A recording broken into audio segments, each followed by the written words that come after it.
Le grand défi de Notre-Dame, un podcast européen présenté par Pascal Praud. En 2019, sous les yeux du monde entier, Notre-Dame, en proie aux flammes, perdait sa charpente, son toit et sa flèche. Rares sont les événements qui ont suscité une telle union. Après 5 années de travaux, Notre-Dame renaît de ses cendres. Une reconstruction scrutée par un fervent défenseur du patrimoine, Stéphane Bern. Bonjour Stéphane. Bonjour Pascal, bonjour à tous. Lors de l'incendie de Notre-Dame, vous exprimiez sur Europe 1 votre tristesse. Vous disiez être en deuil. Comment avez-vous vécu ce drame ? D'abord, je l'ai vécu très douloureusement dans la mesure où je me trouvais à ce moment-là à la cathédrale de Reims, qui elle-même avait subi des dommages après la Première Guerre mondiale. Et je me trouvais avec le président du Centre des Monuments Nationaux de l'époque, qui est Philippe Bellaval, et qui, lui, avait les tours à la responsabilité des 2 tours de Notre-Dame. J'aime autant vous dire que on a vu sur mon visage, évidemment, on m'a vu pâlir, j'étais en larmes, et on a pris... J'ai utilisé sa voiture, on est rentrés ensemble à Paris pour aller évidemment sur les lieux.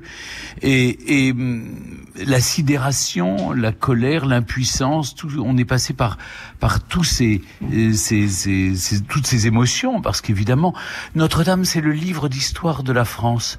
C'est au fond, alors évidemment c'est un lieu cultuel, c'est vraiment voilà, depuis plus de 850 ans, c'est le monument dans lequel les Français catholiques prient, et c'est pendant très longtemps la France a été un pays chrétien et catholique, donc c'est vraiment le livre d'histoire de la France. Et ça s'est poursuivi évidemment, puisqu'après la libération, la messe, le général de Gaulle qui s'y rend alors que ça tire encore dans les rues de Paris.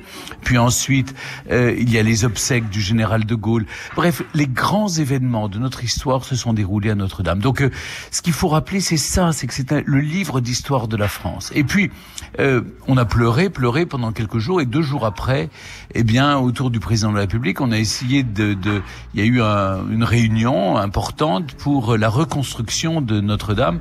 Il y avait le Premier ministre, les principaux ministres, le clergé, toutes les hauts dignitaires de l'Église. Il y avait la maire de Paris, et puis on nous a présenté, moi je le connaissais déjà, le général Georges Lain, qui a été nommé par le président de la République. Je ne sais pas qui a eu cette idée, mais qui est une formidable idée, parce que le président a expliqué que seul un militaire pouvait emmener, si vous voulez, tous ces corps de métier, tous ces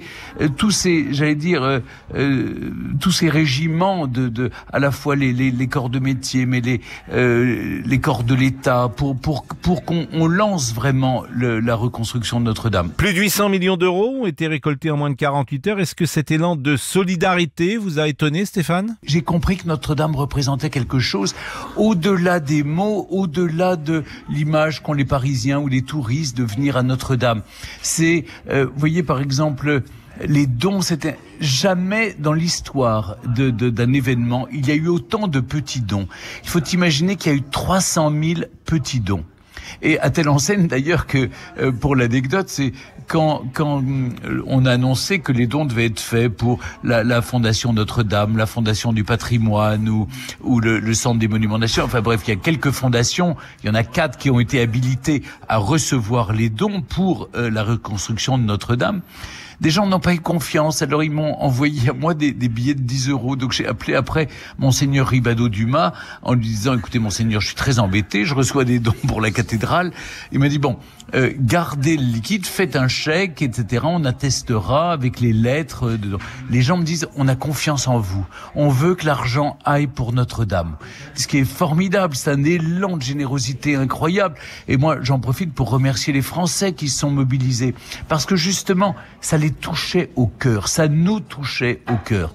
Et ensuite, lors de cette réunion avec le président de la République et tous les hauts dignitaires de l'État, où je me sentais un peu comme un cheveu sur la soupe, j'ai entendu, j'avais le général Georges Lain à côté de moi qui faisait des remarques très très pertinentes et très drôles, parce que c'était un militaire qui avait qui avait été CMA, chef des armées, mais aussi grand chancelier de la Légion d'honneur, et qui avait l'habitude à la fois de fréquenter les hommes de troupe et puis en même temps les hauts dignitaires des politiques.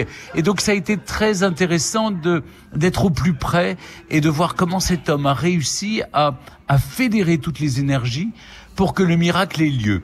Et il a utilisé une phrase que j'aime beaucoup, qui est un peu comme ce que disait Calonne à Louis XVI, c'est parce que c'est impossible, cela se fera. Et il a rendu quelque chose, un pari tout à fait impossible, il l'a rendu possible. Et seul un militaire, je crois, enfin c'était l'idée du président, seul un militaire pouvait, comme ça, voilà, j'obéis aux ordres, me disait-il. Voilà, j'obéis, on m'a dit 5 ans, ça sera 5 ans. Pourquoi est-ce qu'il faut sauver, selon vous, ce patrimoine religieux, même si on n'est pas croyant ?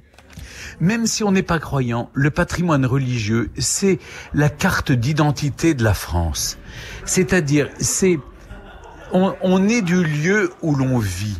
Même si on ne croit pas, eh bien, on remet l'église au milieu du village. Pardon de le dire, mais la France est un pays de tradition chrétienne, est un pays dont l'histoire est une histoire chrétienne. On peut le regretter. Aujourd'hui, il y a la laïcité et on est tous très à l'aise avec. Mais pour autant, on ne peut pas nier l'histoire de France. Ce serait trahir notre histoire, trahir notre propre identité.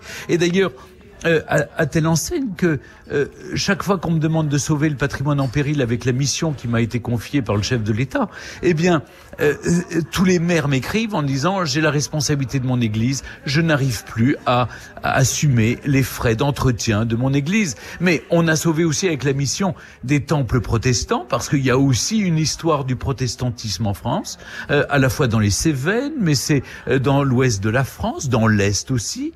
Il y a une histoire du judaïsme en France. Rappelons le comtat vénessin avec, par exemple, la synagogue de Carpentras, magnifique, la synagogue de Bayonne. Là, dans la mission, il y a eu la synagogue d'Elbeuf, et je passe sur toutes les synagogues de l'Est de la France, d'Alsace et de Lorraine, qui, voilà, avec le Concordat. Oui, c'est-à-dire qu'on ne peut pas nier que ce patrimoine religieux, eh bien, traverse notre histoire et qu'il appartient à notre conscience collective. D'ailleurs, ceux qui sont des acharnés contre, eh bien, c'est une façon aussi de dire que ils aimeraient, se départir de cette part de l'histoire qui les gêne, qui les encombre, alors que moi, mon rôle, c'est justement de défendre tous les héritages. Et cet héritage religieux, c'est aussi notre patrimoine. Autant que les ponts, les lavoirs, les fontaines, les châteaux. Voilà, au début, quand j'ai commencé la mission, on disait Berne, c'est les châteaux et les églises. Pas seulement, il y a le patrimoine ouvrier. Et je crois que dans ce pays, avec la mission et les Français qui soutiennent la mission patrimoine, on a sauvé non seulement des églises, mais aussi beaucoup de tuileries, de cuivreries, d'anciennes granges, des fermes désaffectées. Et je crois que ça, c'est aussi le témoignage, les stigmates de notre histoire, d'une histoire parfois douloureuse, qu'il faut assumer, mais ce n'est pas en laissant détruire les reliquats de notre histoire qu'on va l'apprendre. Parce que, voyez-vous, Pascal, quand les langues se taisent, parce qu'on n'apprend plus, les pierres parlent encore. Et les pierres nous racontent notre histoire. Une histoire qui est charnelle, une histoire qui est personnelle, une histoire qui est intime. Je donne toujours cet exemple d'un maire qui voulait laisser tomber son église en disant « Ah, mais moi, vous comprenez, mon budget, il faut que je construise une usine d'assainissement des eaux. » Et je disais « Mais une fois que l'église sera détruite, les gens vont aller se faire, la messe de funérailles, vous allez la faire dans l'usine d'assainissement des eaux. Ça n'a pas de sens. Il y a encore des gens en France qui veulent, pour leurs funérailles, le baptême ou les funérailles, aller à l'église. Et je les comprends. Et c'est l'identité même des villages. Alors, je ne méconnais pas le fait que c'est devenu de plus en plus difficile, Pascal, parce que quand vous avez des communautés de communes, donc des compétences qui sont regroupées, des communes qui se regroupent et qui se retrouvent avec cette église. Et ils se disent, on n'a pas les moyens, vous comprenez, une église pour cette commune, d'accord, mais pas 7. Alors on va peut-être en laisser se détruire 1 ou 2. Eh bien non, parce que je considère, depuis la loi de 1905, que si les communes se sont vues attribuer les églises, elles manquent à leur devoir si elles ne protègent pas, si elles ne sauvegardent pas, si elles ne restaurent pas leurs églises. À nous de trouver les moyens de les aider. parce que les dotations publiques ont évidemment diminué. Rachida Dati a soumis l'idée d'une entrée payante de Notre-Dame à hauteur de 5 € pour les touristes français et étrangers. Une idée que vous trouvez intéressante, Stéphane Bern. Pourquoi ? Écoutez, je trouve que toutes les solutions sont à trouver. Une chose m'a un peu choqué, je vais vous dire, c'est qu'on trouve 800 millions d'euros pour Notre-Dame de Paris et on n'est pas capable de trouver 800 € pour sauver une petite église de campagne. Et ça, je vais vous dire, aujourd'hui, ça ne passe plus. Parce que la France, ce n'est pas que Paris. Je comprends que Notre-Dame, et je suis le premier à le dire, c'est le symbole de notre histoire, c'est le livre d'histoire de la France. Mais pour autant, chaque petite église de village qui a 900, 1000 ans d'histoire, elle n'a pas démérité, elle n'est pas moins gracieuse, pas moins belle, pas moins historique finalement. Et pour elle, quand il y a 200, 300 villageois qui y vivent, eh ben, ils n'ont pas les moyens de la restaurer. Et elle suscite moins d'émotions quand le clocher s'effondre, quand la charpente brûle, ou quand elle est victime de tags ou de destruction. Donc, vous voyez, il faut trouver une solution. Alors, est-ce que la solution, c'est de faire payer un droit d'entrée ? Vous savez, on paye déjà un droit d'entrée à Notre-Dame. Il y a un peu d'hypocrisie dans tout ça, parce que si vous voulez monter dans les tours, et je monte vite moi-même dans les tours, eh bien, si vous voulez monter dans les tours de Notre-Dame, faut payer un droit d'entrée au Centre des Monuments Nationaux. Si vous voulez visiter, eh bien, le Trésor, vous payez un droit d'entrée à Paris Musée. Si vous voulez descendre dans la crypte, vous payez un droit d'entrée. Enfin, finalement, on finit par payer, vous voyez. Donc, qu'on paye à l'entrée ou de réservation, je ne sais pas. Je ne veux pas froisser le diocèse, je comprends très bien. Tout le monde doit avoir le droit d'entrer dans une église, d'être ébloui par la grâce de Dieu au moment où il choisit, pas seulement à l'heure des messes. Donc voilà, il faut peut-être trouver se mettre autour d'une table, de discuter qu'est-ce qu'on peut faire pour sauver le patrimoine religieux. Je suis très reconnaissant à la Fondation du Patrimoine qui a déjà rassemblé plus de 6,5 millions d'euros avec une initiative qu'on a prise en faveur du patrimoine religieux. Et donc voilà, on a déjà trouvé, mais c'est pas assez, vous voyez. Chaque église à restaurer, c'est 1,5 million. Donc là, avec 6,5, on en sauve 5, mais c'est pas suffisant. Il y en a dans chaque village de France, et sont eux qui m'importent. Ce sont les églises de nos villages qui sont vraiment l'âme de notre pays.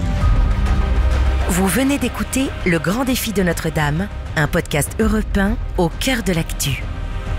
Découvrez nos épisodes bonus consacrés à Notre-Dame sur toutes vos plateformes d'écoute, sur le site et l'appli Europe 1.